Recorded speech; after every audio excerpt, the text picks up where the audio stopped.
Hello everyone, what's happening?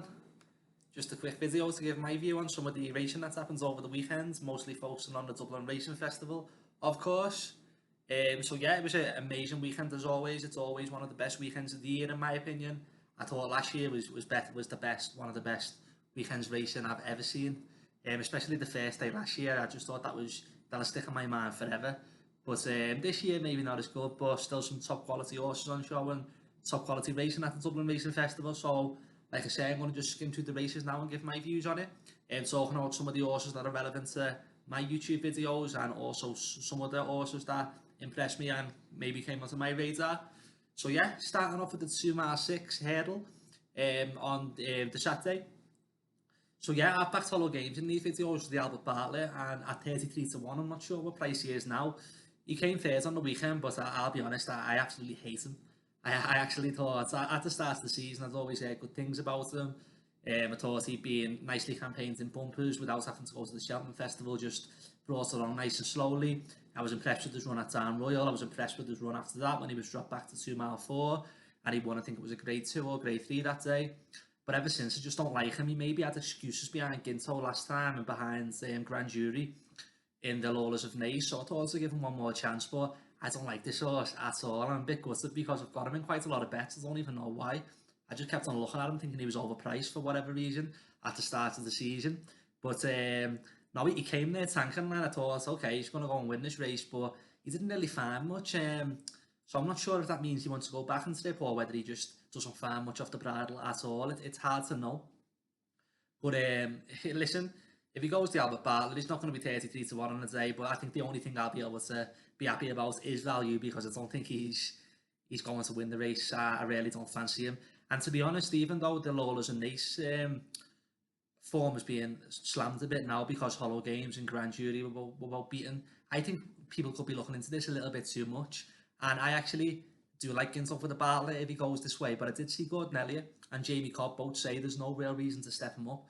Well, Jamie Codd definitely said that, sorry, and I think Gordon Elliott said the decision hasn't been made yet. So maybe Ginto could go for the Ballymore, in which I wouldn't like him for that race. Suppose see what turns up on the day. Who knows what's going to turn up in that Ballymore at the moment, but Ginto looks to have a barrel horse for me, and despite the Lawlers and Nace form being knocked on the weekend at the Dublin Racing Festival, I'd like Ginto for the Bartlett, I'll be honest. I don't like Hollow Games, I don't like him at all. But hopefully I'm wrong. So yeah, Manella, but best talk about the winner then.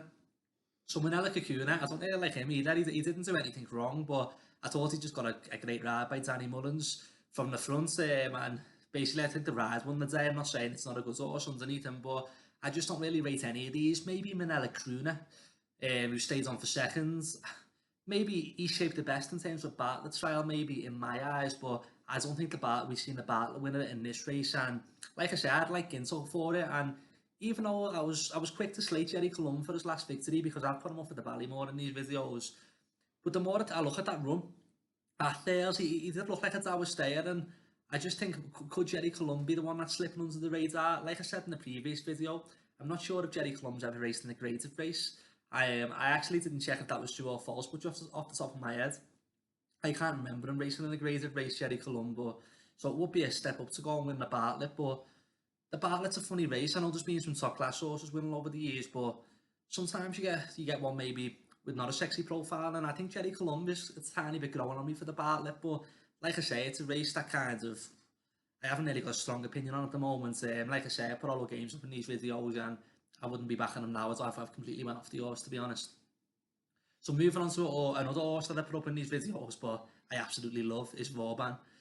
So yeah, actually put Vauban and Fil Dor up in these videos, and yeah, I love the pair of them. I just think Vauban the best horse won on the day at Leopardstown on Saturday, and I think he'll confirm that form in the triumph. And I actually do think Vauban will be Piper reverse the form from Punchestown, and I just think this Vauban's a bit of a weapon. I took a real liking to him, and I know most people's performance of the weekend will be Facile Vega, who we'll touch on later, but for me it was Vauban. Something about it. Sometimes you just fall in love with a horse, even if it's not the greatest horse. Like I think I've mentioned that over the last couple of years I've really liked Gaillard Du Mesnil and Chantry House. None of them have turned out to be top notches just as of yet, but you just kind of fall for a horse, and this Vauban, there's something about it. Like even when he got beat by Pied Piper, I liked him enough to put him up in these videos and throw him in a good couple of multiples myself and my own bets and a nice single. But just this run the other day, he jumped out to his right a little bit. He was kind of wide and he won with tons in hands. And people are saying Fil Dor didn't run his race for whatever reason. I think Fil Dor did. He was a good second, and even where he was kind of closing a tiny bit on the line, if I recall. Also, as we know, he's been pointed out that he's more of a staying horse, but you see that side angle with Vauban just on the bridle, just going past Icha Allen and Fil Dor, and there was just something star quality about it. And I do think this Vauban's destined for a big future. I think he'll win the Triumph, and I think he's going to go on, like I say, for a big future. And I'm more than happy with my bet on Vauban. Listen, I do like Fil Dor also, but I just don't see why he'd reverse that form on any track. And Pied Piper was so impressive the other day, and I think I said in my previous video, it's like a good one to beat him. But I think I found that good one. I think Vauban will beat Pied Piper, but I think these are three top quality juveniles, and it's a great division. And I'm looking forward to the race on the day. But I just thought this race, Vauban, was the performance of the weekend for me. So moving on to the Irish Arkle. This is a race that I didn't like, and this is a division I don't like. I had my little moan and me cry about my anti-post bets in the last video, but it's not even just about that. It's with Ferny, all I want to appreciate it. I just don't like any of the horses at the top of this market in the Arkle. Blue Lord, people keep on saying he was going to be a good second in the Supreme, to appreciate it, albeit if it was a 20-length second. But what was he going to be a second to? I think he had Ballyadam, For Pleasure, Sword and Glory behind him there. In my opinion, bang average horses. We see how Ballyadam ran the handicap today. I know Henry's out of form, but this Blue Lord, I just think he's always been a tad overrated. He looked good over fences, don't get me wrong.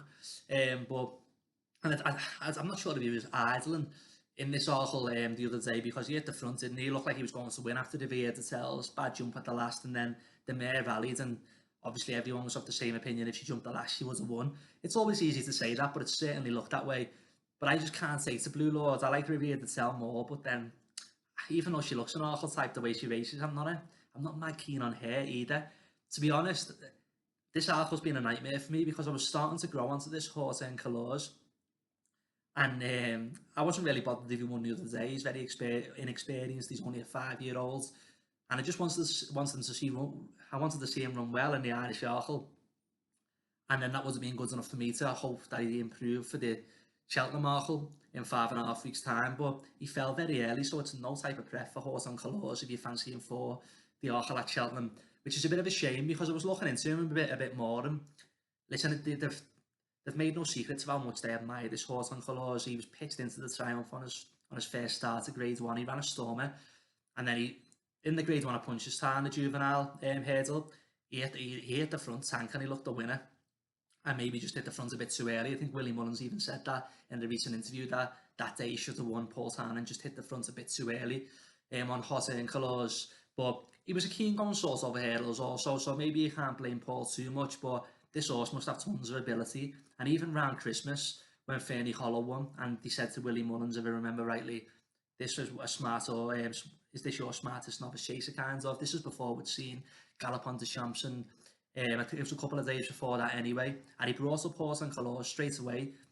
They've made no secret, like I say, how much they think about this horse. He's only a 5-year-old, and maybe he's a long-term project, but I was disappointed to see him come down early, because if he would have ran a good race, I do think I would have backed him at Cheltenham. I don't know if they're going to fit a race in for him before Cheltenham now, or if they go to Cheltenham at all. But even though he was the early faller, horse and Colours would interest me the most going forward out of all them horses in the Irish Arkle.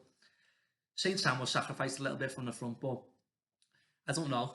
It's just, I'm not a big fan of all these. Like I say, I was all over Ferny Hollow, and we all know what's happened with him, and this is kind of a not on race for me now. And I just think, going to my head, the one I'd like to stay with moving forward is horse in Colours, but that's more than anything, because all he's done all season is fall early last time out and beat Gentleman to me, who looks like he's going to be a handicapper the race before. So I kind of don't know what to make about this Arkle division, but I wouldn't be taking short prices on Blue Lord, or maybe even Riviere to tell. But if any of them won, it wouldn't surprise me either. Like I said, I kind of give up on this race at the moment. So another race which it wouldn't surprise me at all, what horse in the market won, was the Cheltenham Gold Cup. I feel like, listen, I think this is a weak division. The race hour were asking for people's opinions a couple of hours ago on Twitter, and I said this is a weak division, and a couple of people disagreed with me. talking about like the top horses in the market, but Manella Inzo, I know he's a spring horse, but he hasn't won a race all season. And Galvin was being prepared for the national at the start of the year. I know plans can change, and it's good when a horse surprises you, but even a Plutard maybe would be my selection in the race at the moment, but he's never blew my socks off at Cheltenham. I know he won the handicap very impressively a couple of years ago, but he jumped poor in the Ryanair and he jumped poor in the Gold Cup last year, even though he did run a stormer behind Menalonzo. I just wondered, does he like the fences at Cheltenham? Listen, it's a weak Gold Cup and I wouldn't put anybody off anything in the race, but this just shows how weak the division was to me the other day for this Irish Gold Cup. Conflated, literally bolting up. And Conflated, listen, it's crazy to say, I don't think he's going to win a Gold Cup, but he's got the strongest piece of form now in the Gold Cup market. If you go through how much further he beat Kenboy and Dana Plutard and Galvin did, I know sometimes collateral form doesn't always work, but you could argue Conflated's got the best form in the Gold Cup market, like I say. But Davy Russell, it was interesting, said he knew he was racing against stayers, and this is why he made that move and stole a couple of lengths off them. 2 out, was it? So that tells me he doesn't think Conflated's a stayer, and is he really going to get? And he kind of crawls around. I'm no master with sectionals, but just off listening to the jockeys and the people on the television, he said they went quite steady because maybe they were wary about the ground being worse than it was and not getting home. So if they went round quite steady and Davy Russell was still kind of worried about his horse staying, is he really going to stay at 3 miles 2 furlong Gold Cup round Cheltenham, where apparently they go the same pace as a champion chase for the first circuit? I don't know. I would not be rushing to back Conflated. He's got the profile. You know what I mean? He's improving. He's got that. I like Chantry House at the start of the year, and he's got that same profile as like a protector at Chantry House, like second season chaser, kind of going up and trip, unexposed at the trip. But I don't know. This Gold Cup's a puzzle for me. Like I say, I like Chantry House and Monkfish at the start of the season. Monkfish got injured in Chantry House. I don't know what to make of him. I didn't like that last performance at all. Like I touched on in the previous video, Conflated, I'm not sure whether he'll stay. Protected at, who knows, but I don't really think I can have Dan Skelton winning the Gold Cup. No disrespect, just at 9-1. I don't think Dan Skelton's won a graded race at the Cheltenham Festival since Benny the Jew fell and gifted Roxana the race, so you're really going to take a 9-1 and Protected at winning the Gold Cup? I'm not sure, but listen, like I say, I like his profile. I don't know what to make of the Gold Cup at all. Listen, people are saying Manella Inzo ran a great trial, and maybe he did because it was a massive improvement on his King George run. But he's still being well beat by Conflated, and well, listen, we'll have to wait and see what Conflated does for the rest of the season. But I just think that was a bunch of, there was a weak division, a bunch of bang average horses, if you want to call it, at this stage in the careers running against each other on the weekend, and I was not impressed at all with that Irish Gold Cup, I'll be honest. But listen, I could be wrong, and like I say, getting him in and Lindsay back, it definitely was a step in the right direction, but 7-2 now, I just think, I'm a massive fan of Lindsay. He gave me my biggest ever win at any bet at the festival last year. Like anyone that knows me knows how much I love this horse, but I've just completely went off from this year. I don't know what it is, but it definitely was a step in the right direction. So if we move on to the bumper and listen, Fascia Vega, like this horse, Willie Mullins and Patrick have been talking about this horse since before it made its debut, saying they'll take it out on the gallops. He's got an amazing pedigree. He looked great on debut and he just looks sensational here. As soon as he crossed the line, you just think unbeatable. Nothing's beating that at Cheltenham. But then I checked myself and I thought exactly this about Kilcrew last year. Appreciated the season before. And listen, Ted Walsh knows a lot more than me, so I'm not going against him. But Ted Walsh said this was the best bumper performance he's ever seen in his life, if I believe. I actually think Kilcrew and Appreciate It were visually more impressive than this. They were all absolutely stunning 10 out of 10 performances, so you shouldn't really order them. But I don't think in my eyes, and like I say, I don't know anywhere in there as much as Ted Walsh, that this was anything better than Appreciated and Kilcrew. It was just sensational, like the other two. And the other two went on to get beat at Cheltenham. I tweeted this right after the race because I was in awe of Facile Vega myself, and I thought, hold on. So I just sent a little tweet out myself, just saying, hold on a second. The last two horses that I pissed up in this race have went on to be beat at Cheltenham, so is this a bit of recency bias? And I think it could be. I'm not for 1 second saying Facile Vega won't win at Cheltenham, and you'd be a confident man to go against them. But this American Michael also comes with a big reputation, and he's also looks stunning, and he's going to go there a fresh horse. And we know Willie Mullins targets this meeting, the Dublin Racing Festival, just as much as Cheltenham almost. Gordon Elliott doesn't. Gordon Elliott saves his horses all 100% for Cheltenham. American Mike will be 100% on the day, you can guarantee that. So Facile Vega's going to have to be an absolute machine to beat him, which he could be. He absolutely looks it. I'm not saying for 1 second Facile Vega won't win, but just at the prices, I've backed both of these. These are my two only bets in the bumper. I was slow on Facile Vega, only took 5s, but I've got 14s or 13s on American Mike, something like that. When I say 13s, I mean 12s boosted. So American Mike's a little bit more profitable for me, but it's not my pocket talk, and I'd still rather back American Mike now at the prices. I think he's 7-2, and yeah, just because he's been sitting in his box and maybe not looking as impressive as Facile Vega, could be a bit of recency bias, but listen, toss of a coin, who's better? And to be honest, like we say, American Mike's has looked good, but Facile Vega absolutely dismantles a top grade 1 bumper field, or grade 2, I think it was, on the weekend. So I'm not going to argue with anyone who says Facile Vega's a certainty, but listen, like I say, I'm going to just calm myself down a little bit, just if I'm going off history in the last 2 years. We'll great and appreciate it. So yeah, in England, we had Ahoy Senor and Allaho, if that's how you pronounce the name.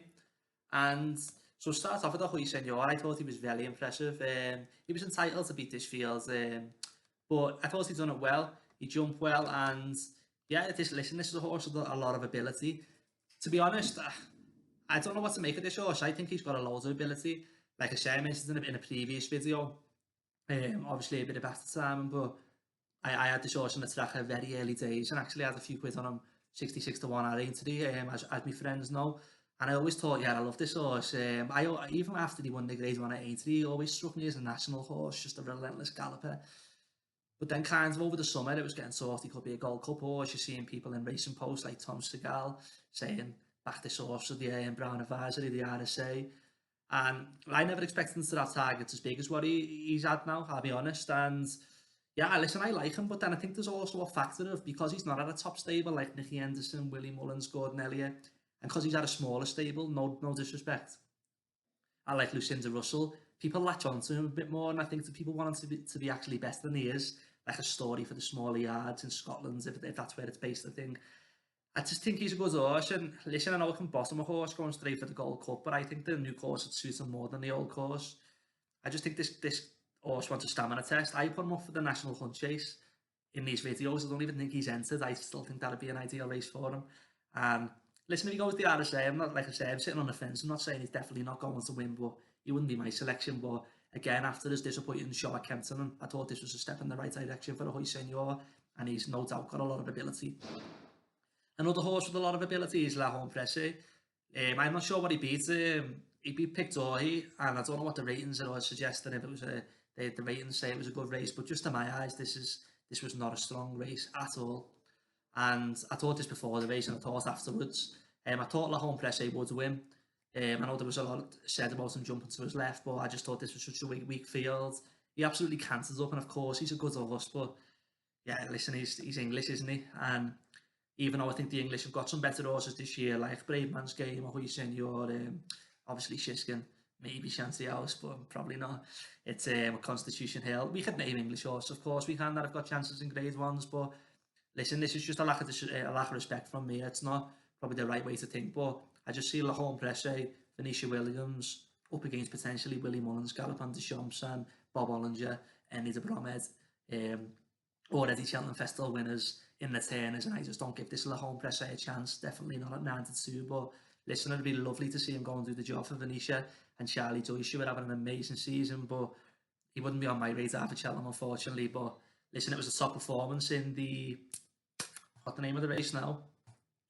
Always go to call it the Scilly Isles. Okay, the Scilly Isles. Yeah, it was a good performance by La Home Presse, but he's not on my watch for Cheltenham. So then if we move on to the Sunday at Leopardstown. So we start off with Galopin de Champs.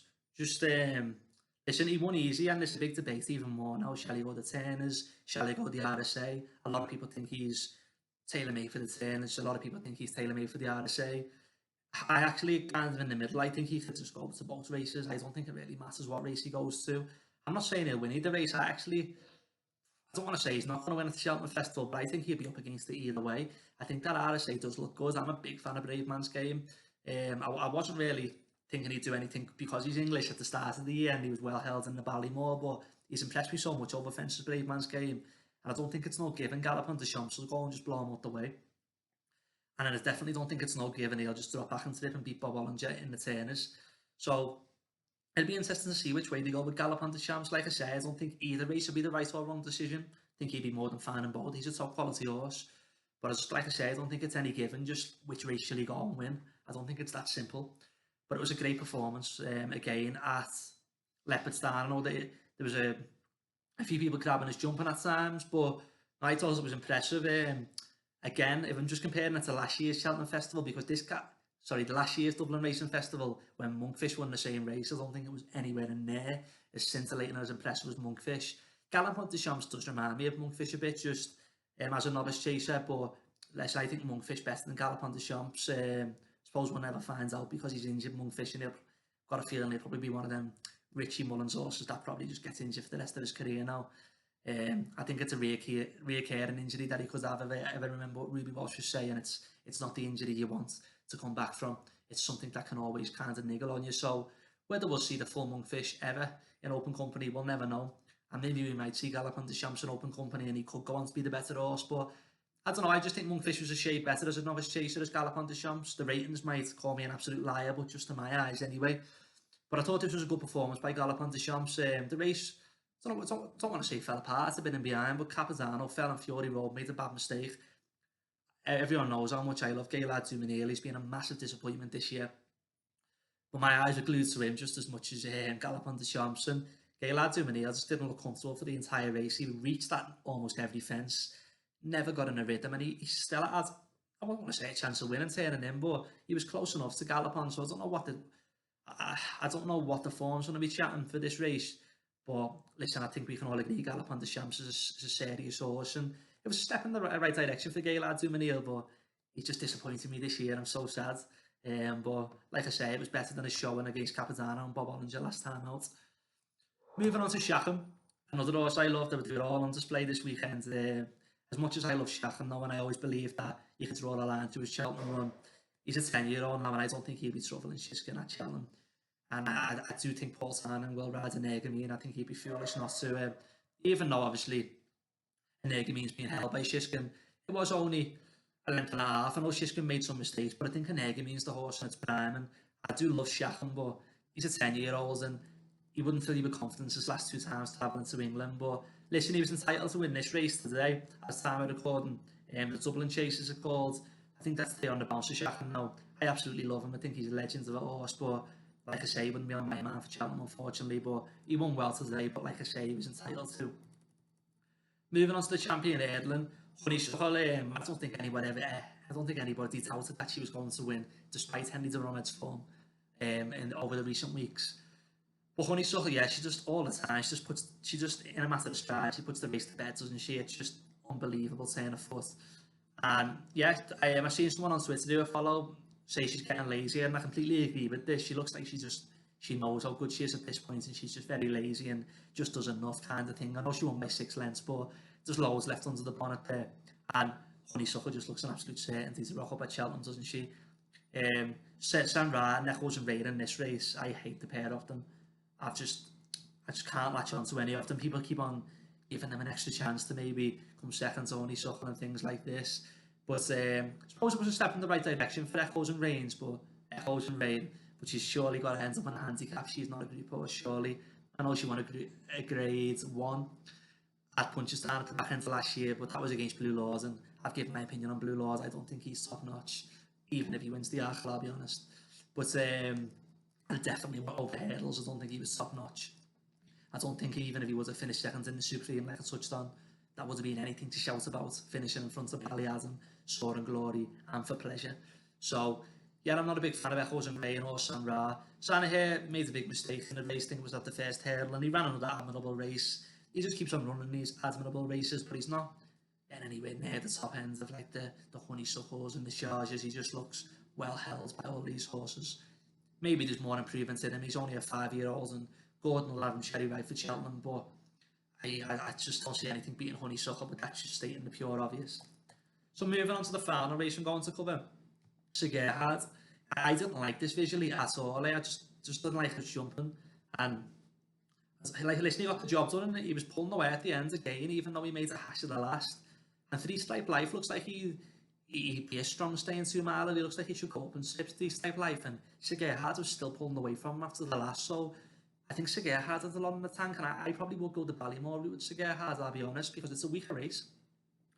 Gerhard, obviously, listen, he's a top quality horse. He couldn't have jumped worse, in my opinion, and he still won quite easily. And his time was better than Honeysuckle's.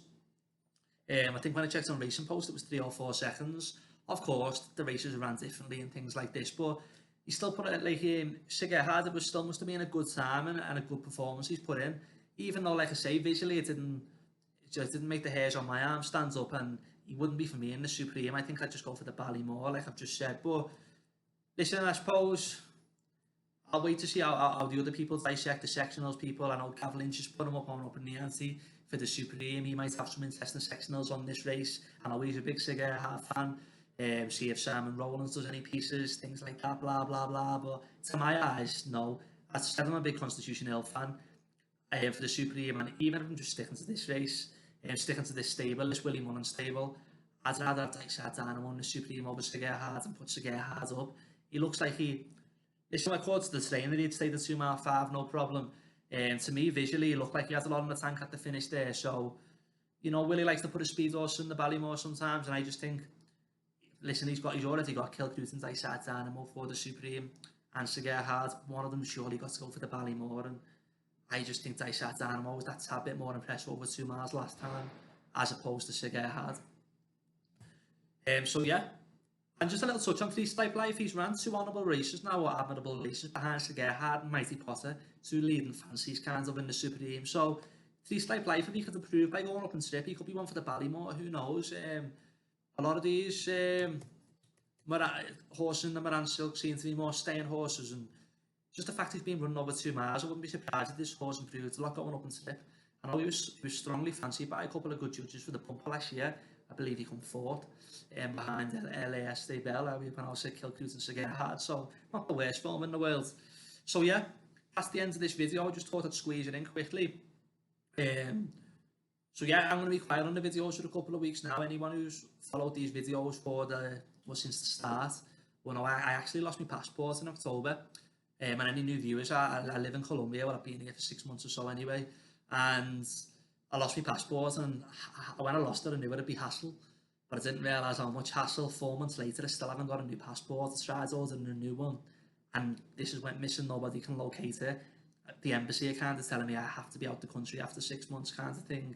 So I'm actually got to fly to Mexico in a couple of days because of the pandemic. It's very difficult to get home.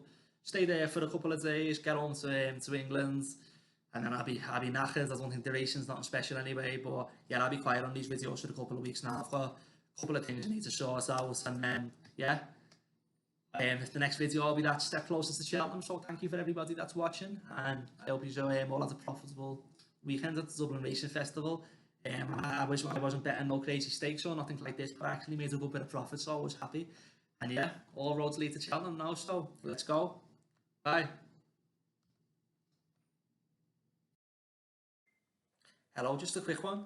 Can people let me know in the comments if there's a problem with the sound in these videos? Because I mentioned there was a problem with the sound on my laptop a couple of videos back, so I started using headphones. But then during the previous video, there was also like a screeching sound while I was recording it with the headphones on. Just my voice like screechy and jiggling a little bit, if that makes sense. So yeah, I tried recording this one without the headphones, thinking that I'd fixed the problem, or the problem had just suddenly vanished. And I've just listened back to this video before I uploaded it, and just as I'm speaking, I can hear my voice kind of lagging, and like there's a little bit of problem with the sound. Is this just me being paranoid, or is this problem really here? Can somebody let me know in the comments if there is a problem, so I can try and fix it, so that my videos don't just sound crazy. But yeah, that's all from me. Bye.